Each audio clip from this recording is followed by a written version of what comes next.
ప్రభుత్వం అందజేస్తుంది. ఇంకా అన్న క్యాంటీన్లు కూడా తిరిగి ప్రారంభించాం. ఇంకా జూన్ మాసంలోనే తల్లికి వందనం కూడా మన ప్రభుత్వం ఇవ్వబోతుంది. అన్నదాత సుఖీభవ త్వరలో అమలు చేస్తున్నాం. ఆగస్ట్ 15 నుంచి మా అక్క చెల్లెలు పెద్దమ్మ చిన్నమ్మలు ఆర్టీసీ బస్సులో ఉచితంగా కూడా ప్రయాణించే హక్కు మన ప్రభుత్వం కల్పించబోతుంది.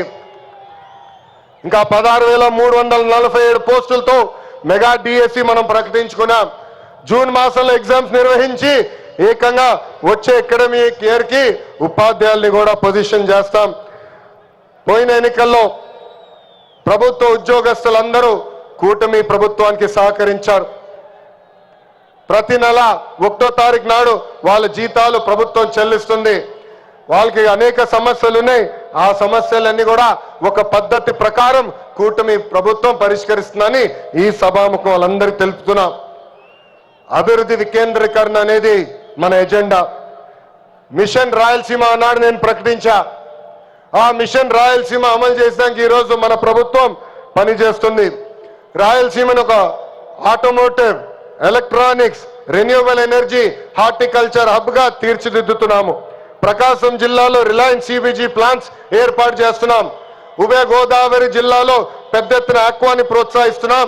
ఏకంగా ఉత్తరాంధ్రలో ఐటీ, ఫార్మా, మెడికల్ ఎక్విప్మెంట్ తయారీ, ఏకంగా భారతదేశంలోనే అతిపెద్ద స్టీల్ ప్లాంట్ ఆసిలర్ మిత్తల్ ప్లాంట్ కూడా మనం తీసుకొస్తాం జరిగింది.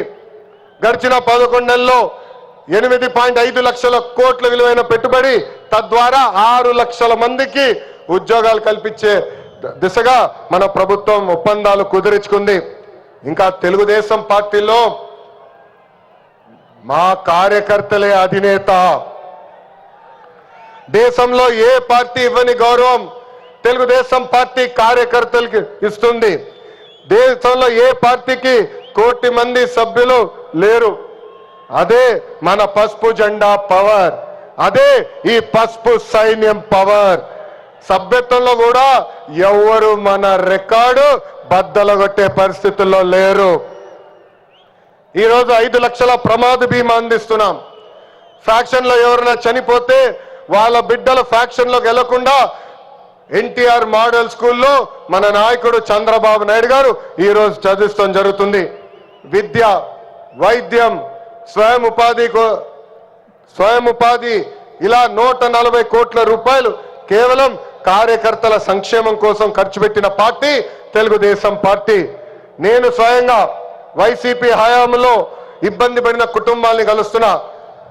ఒక్కొక్కరిని కలిసి వాళ్ళకి ఏమైనా సమస్యలు ఉంటే మేము పరిష్కరిస్తున్నాం.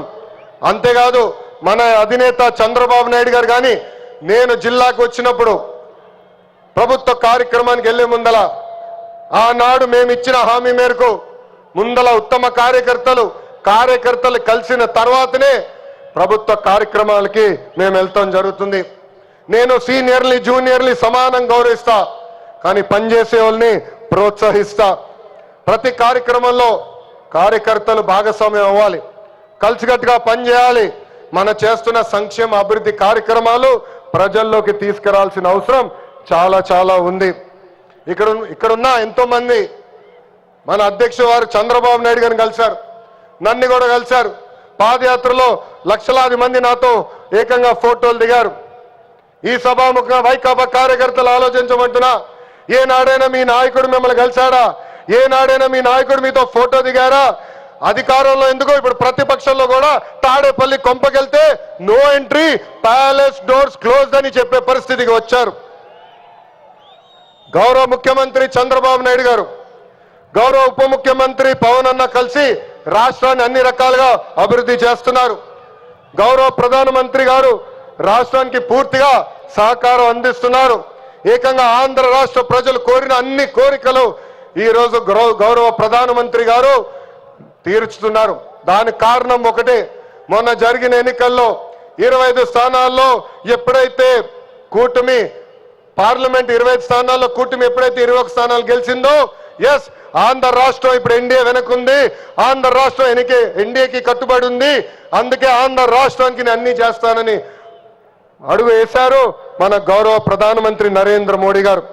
ఇప్పుడు మనం చేయాల్సింది ఒకటి ఉంది, ప్రజలకు దగ్గర అవ్వాలి. అహంకారం ఈగో పక్కన పెట్టుకోవాలి. అహంకారం ఉంటే ఏమవుతుందో మనందరం చూసాం. 151 సీట్లు ఏమైంది? 151 సీట్లు ఏమైంది? 11 అయ్యాయి. అందుకే నేలపై ఉండాలి, ప్రజలకు సేవ చేయాలి.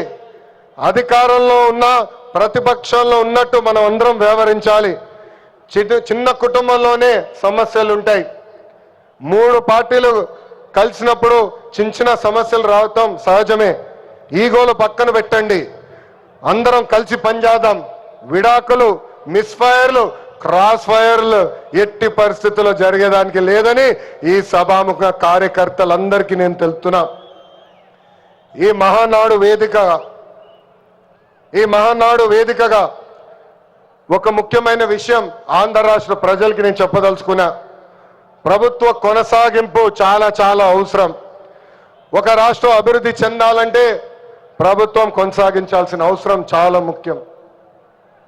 2014లో కట్టుబట్టలతో